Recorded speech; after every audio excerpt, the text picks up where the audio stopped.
Vamos trabalhar como é que a gente faz, então, a leitura de alguns dados de uma placa de motor. Essa placa aqui são valores aleatórios, tá? Então, pode ter coisa aqui que não bata, coisa que realmente não coincida um valor com o outro, mas é só para a gente saber tirar os dados e interpretar os dados de um motor. Alguns dados, a gente só de olhar para a placa, a gente já tem que saber identificar. Outros a gente faz consulta numas tabelas para ver o que cada valor significa. Então vamos lá. Primeira informação que ele pede, o tipo de motor. Pela placa, número de fases, 3. Já dá para a gente definir um motor trifásico. Então, motor trifásico.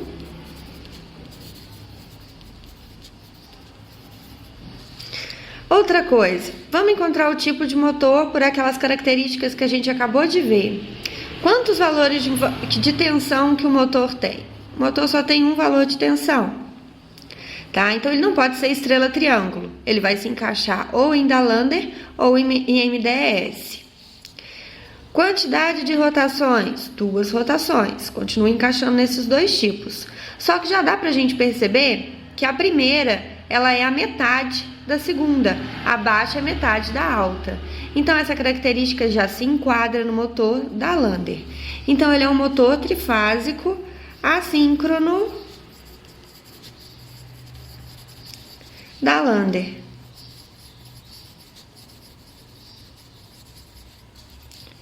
Modelo, é só tirar aqui, ó, as características. A gente não vai separar esses dois aqui não, tá? Porque a gente precisaria de que vocês tivessem conhecimento de um catálogo para ver quais são os tipos de carcaça disponíveis. Então, nós vamos jogar aqui direto. 34, 53, 125, L. Frequência, tá aqui também, ó, 60 Hz. Valor de tensão, esse motor só tem um valor de tensão, 220 volts. Corrente nominal, a corrente dada na placa, informada na placa, vai ser sempre o valor de corrente nominal. Então, eu tenho uma corrente aqui de 3,5 amperes. A corrente de partida desse motor. Esse é um dado que não vem como IP, corrente de partida direto. A gente tem que fazer um pequeno cálculo para encontrar qual que é o valor da corrente de partida. O que a gente vai precisar para encontrar a corrente de partida?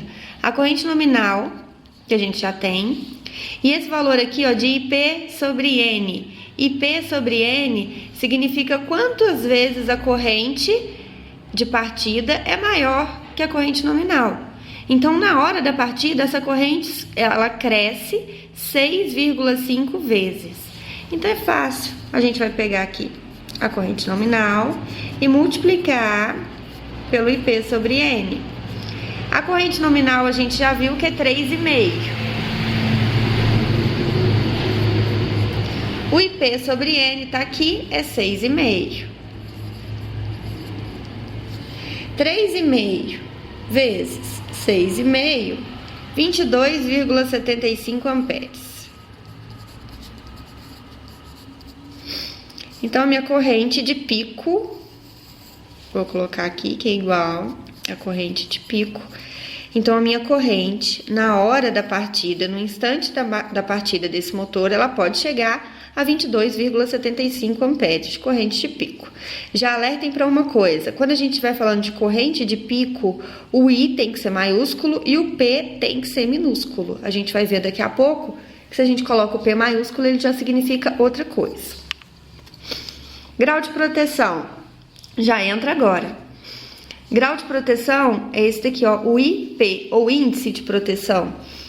IP 54. O que vai diferenciar a minha corrente de partida do meu outro IP? No grau de proteção, o I é maiúsculo e o P também, tá? Então, fiquem atentos à letra maiúscula. IP 54. O grau de proteção, a gente encontra consultando uma tabela. O grau de proteção, ele vai ser sempre 2 algarismos, tá? Então, a gente vai ter uma tabela para consultar o que significa o primeiro algarismo e o que significa o segundo algarismo. No nosso caso, o motor é IP54. Então, a gente vem aqui, ó, primeiro, algarismo 5. O motor está protegido contra acúmulo de poeira.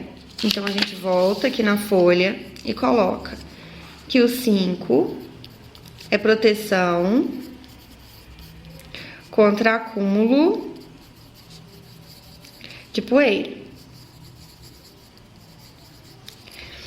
E o 4, se a gente olhar aqui, o 4 é proteção contra pingos em todas as direções. Então, o motor pode estar exposto, não a jatos de água, nem a imersão. Pode ter pingos de motores na carcaça, pingos de água no motor, na carcaça do motor, em todas as direções. Então, a gente vem e coloca 4 pingos em todas as direções.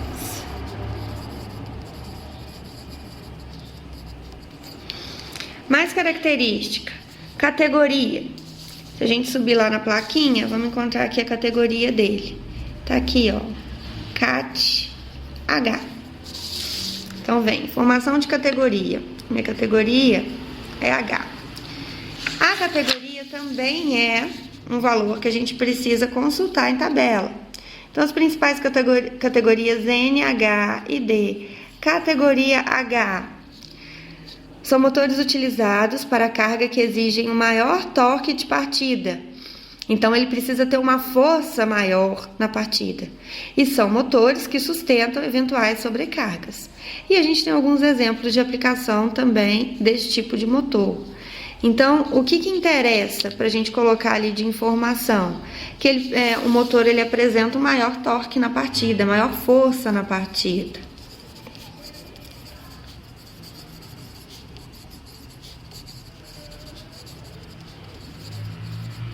Outro, classe de isolação.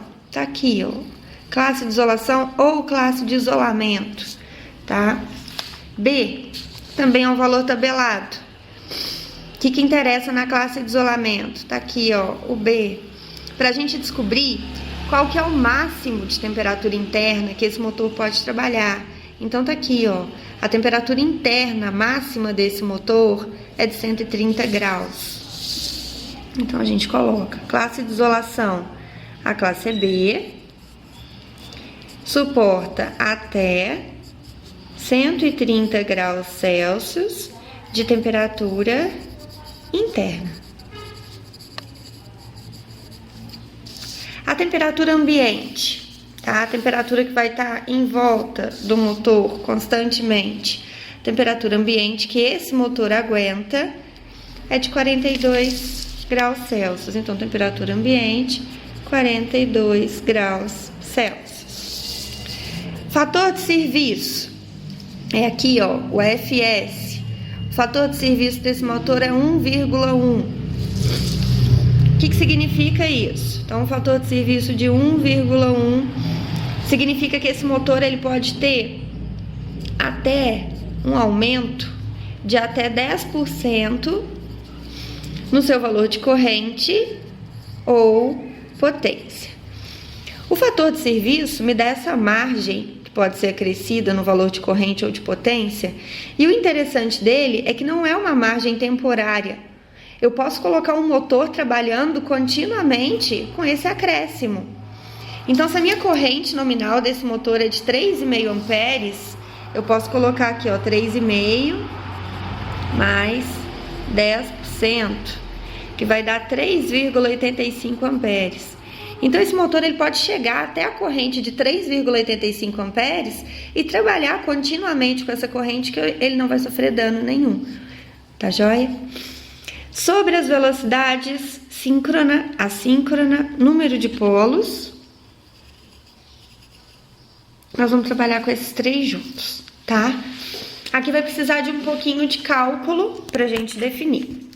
A gente tem uma fórmula de velocidade que é RPM é igual a 7.200 sobre o número de polos. O que a gente faz? A gente tem as informações de RPM desse motor, ou 1.800 ou 3.600. Vou passar as duas para cá. 1.800 ou 3.600.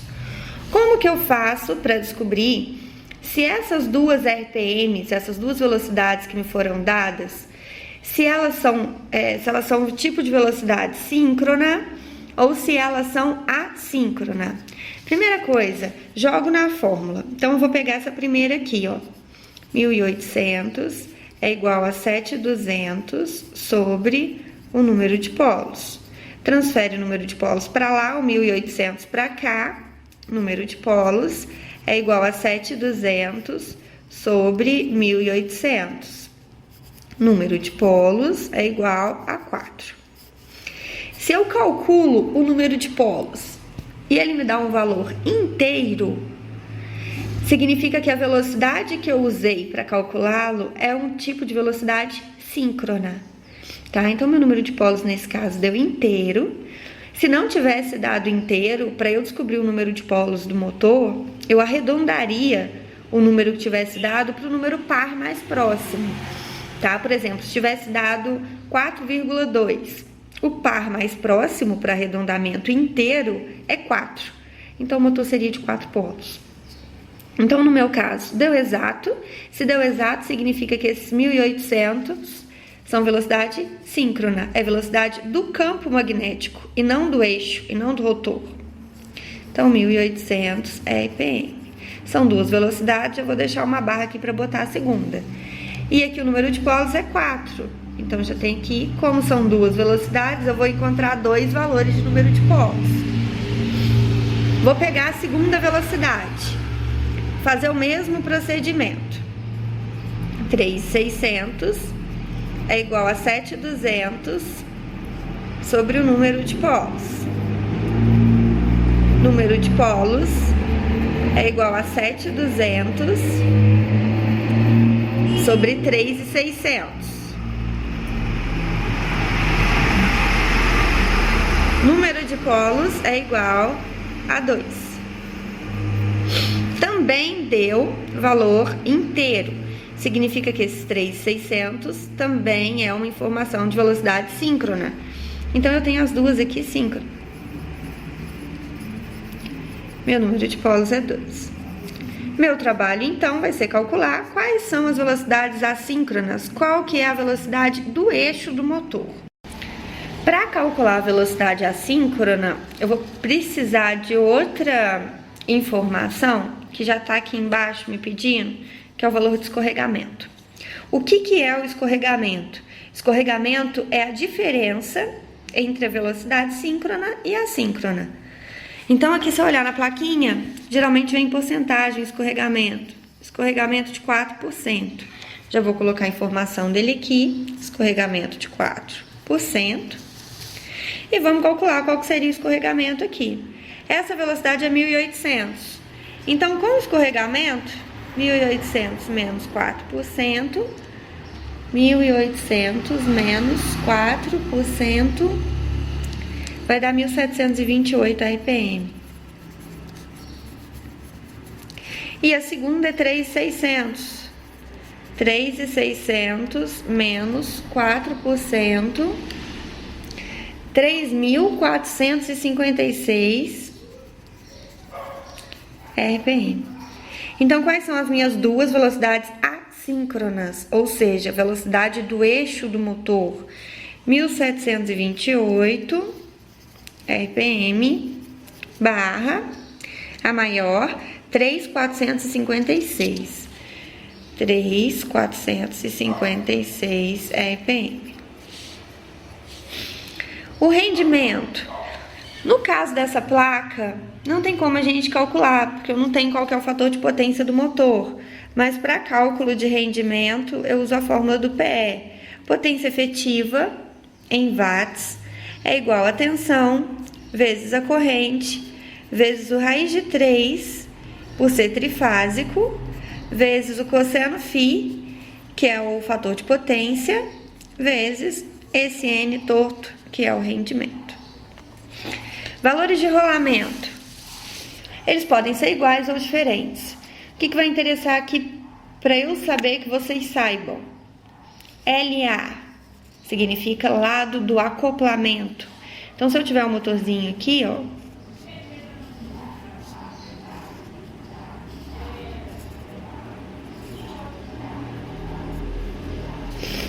tem um motorzinho, tenho dois rolamentos prendendo aqui esse eixo na carcaça. O rolamento LA seria esse de cá. LA significa lado do acoplamento, então no lado do eixo. E LOA significa lado oposto ao acoplamento. Então significa que na parte de trás, ó, onde está a ventoinha do motor. Então eu vou ter dois modelos. O rolamento do lado do acoplamento. Do lado do acoplamento, o motor dele é o modelo do rolamento 324. E lado oposto ao acoplamento 334. Lembrando que esses valores são aleatórios, só para saber se vocês estão interpretando corretamente a placa do motor. Forma construtiva. Forma construtiva tá aqui, ó. Forma B5. Relembrando as principais, as mais utilizadas formas construtivas. Se eu tenho um motorzinho, quando a gente olha para a caixa de ligação desse motor, essa é a caixa de ligação. O eixo tá pro lado direito, a gente chama esse modelo de B3D. B3 significa que a caixa está aqui na parte da frente, a caixa de ligação, e o eixo está para a direita. Se eu tenho um motor